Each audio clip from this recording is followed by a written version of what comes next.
Masih bersama saya Adini dan kembali kami sampaikan berita Padang hari ini.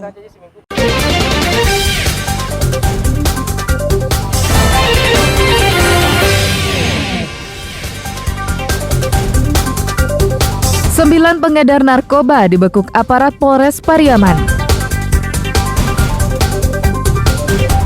Ibu rumah tangga curi sepeda motor milik korban kecelakaan lalu lintas. Bahagiakan lansia, Pemkot Solo hadirkan Istana Lansia.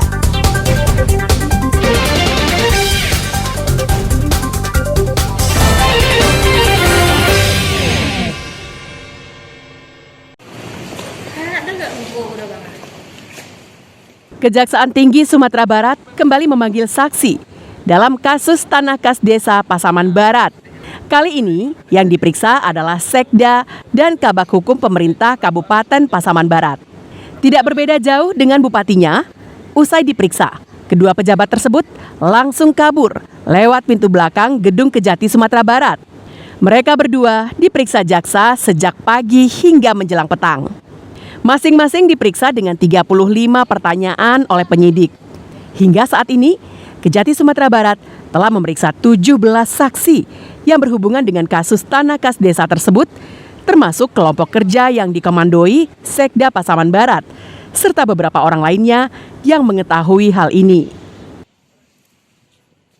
Ya, kita sudah melakukan permintaan keterangan terhadap yang bersangkutan karena ini masih tahap pemeriksaan saksi-saksi, belum ada tersangka, tahapan pemeriksaan saksi-saksi. Ya, yang berhubungan dengan masalah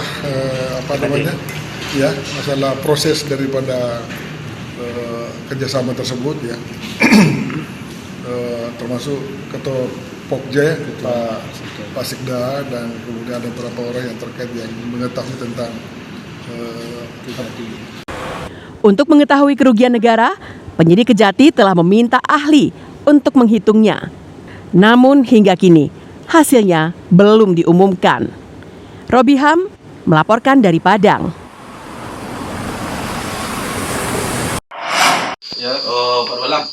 Kami dari Polres Pariaman. Dalam sepekan terakhir, petugas reserse narkoba Polres Pariaman menggerebek 5 lokasi peredaran narkoba di wilayah hukumnya, baik yang ada di Kota Pariaman maupun Kabupaten Padang Pariaman.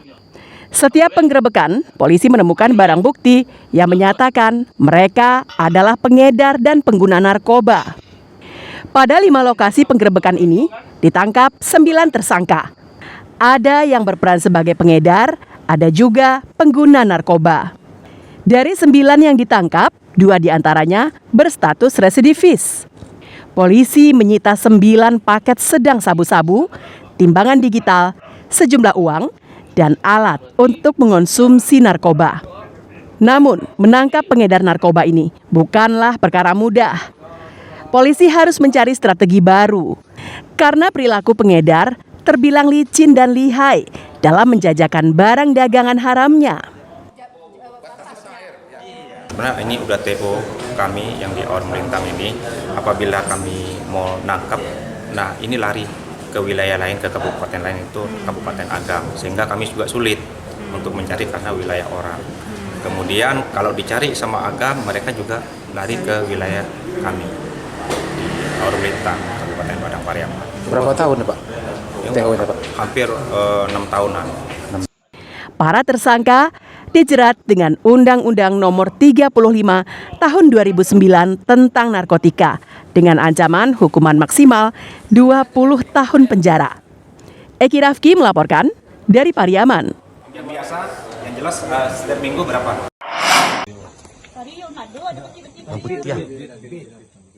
Sejumlah polisi berpakaian bebas diskusi alot dengan seorang emak di daerah Sigutur, pesisir selatan, sekitar 40 km dari pusat kota Padang.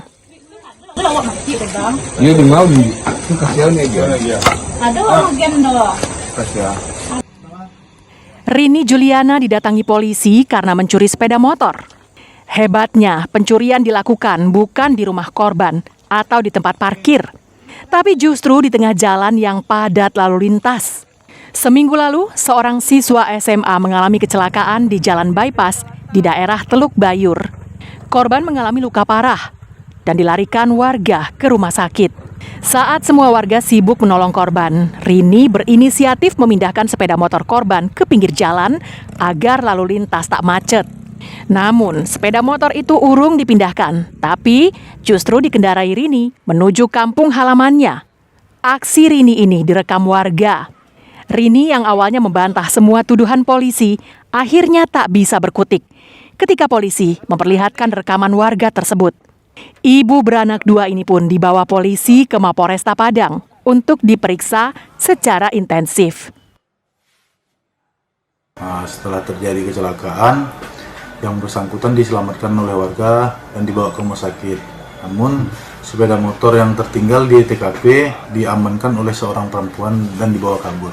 Kita ambil keterangan dari pihak korban, kita mendapat foto dari perempuan yang diduga melarikan sepeda motor. Akhirnya kita mengamankan yang bersangkutan di daerah pesisir selatan. Aksi Rini ini merupakan bukti jika kejahatan bukan hanya soal niat, tapi juga kesempatan. Dari Padang, Alfi melaporkan.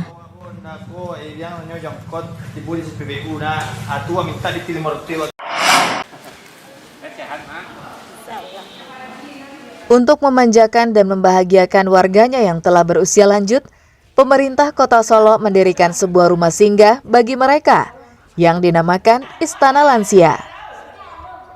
Di istana ini, lansia bisa beraktivitas layaknya seperti di rumah sendiri.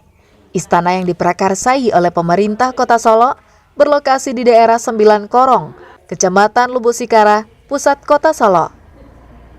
Seperti yang terlihat pada Senin pagi, sejumlah lansia terlihat sedang memasak makanan di sebuah tempat yang telah disediakan, lengkap dengan bahan-bahan masakan yang akan mereka buat. Kegiatan yang dilakukan itu merupakan kegiatan rutin yang mereka laksanakan setiap hari Senin. Sebelumnya mereka melakukan berbagai kegiatan seperti olahraga pagi, sholat sunnah berjamaah, cek kesehatan, dan berbagai kegiatan lainnya. Mereka sangat senang dengan banyak kegiatan di tempat tersebut. Menurut salah seorang lansia, setiap harinya mereka mendapatkan berbagai kegiatan di istana tersebut. Bahkan ada program tiap tahunnya, yakni bertamasya ke daerah lainnya. Sembahyang duha, sudah itu mengaji. Sudah ngaji itu istirahat ya. Sudah makan zuhur istirahat. 2:30 baru pulang. Tadi dijemput? Iya, jemput antar. Jemputnya jam berapa? Ya, 2:30. Jemputnya ke rumah? Kalau ke rumah jam 9. Sudah itu kami mengaji lah. Nah, sudah mengaji, bekotu orang lah ngaji-ngaji lo. Kami salat berjamaah lah, zuhur lah. Lah sudah salat berjamaah, beko, kami makan lah. Itu kerajo kami. Menurut petugas Dinas Sosial Kota Solo, rumah singgah yang dinamakan Istana Lansia ini bertujuan untuk membahagiakan para orang tua lanjut usia, agar mereka tidak merasa bosan dan jenuh saat sedang sendirian di rumahnya. Saat ini setidaknya ada 10 orang lansia yang tersebar dari berbagai kelurahan yang berada di Istana Lansia ini setiap harinya. Rata-rata mereka yang ada di Istana Lansia ini berumur 70 tahun hingga 80 tahun. Itu pagi-pagi kita jemput sekitar jam 8 ke rumahnya masing-masing di Kota Solo yang tersebar di kelurahan. Kita bawa ke rumah singgah di 9 Korong. Ya memang di sana itu kita sampaikan kepada ibu-ibu dan bapaknya cuma 1, ibunya 9. Ya. Kita di sini bapak ibu kita berbahagia semua, bergembira, bersenang-senang. Namun istana ini bukanlah seperti panti jompo. Mereka tak menginap, tapi dijemput pada pagi harinya dengan menggunakan mobil khusus. Dan kemudian sore harinya kembali diantarkan ke kediaman mereka. Garnadi melaporkan dari Solo. Dari kantor di Padang.